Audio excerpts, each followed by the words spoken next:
Həyatım, hava da yaxşıdır. Gedək istəyirsən oturaq keyfdə, ləzzətli nugget yeyək. Nə deyirsən? Hiç cana getməyəcəksin. Nuggetsi də özüm evdə hazırlayacağım. 500 qram toyuq filesini doğrayacağıq, əlavə edirik. 1 yumurta, 1 çay qaşığı duz, yarım çay qaşığı qara istiot, yarım çay qaşığı sarımsaq tozu. Sosunu hazırlayırıq. 300 qram un əlavə edirik.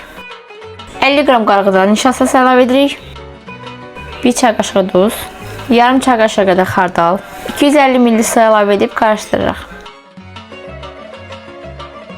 Hazırlanmış olduğumuz toyuq filesini ilk önce una, daha sonra sosuna bulayıb bol yağda qızartacağıq.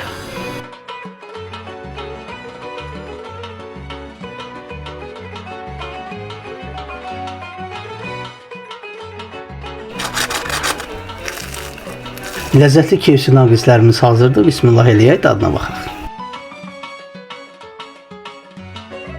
Həqiqətən çox möhtəşəmdir.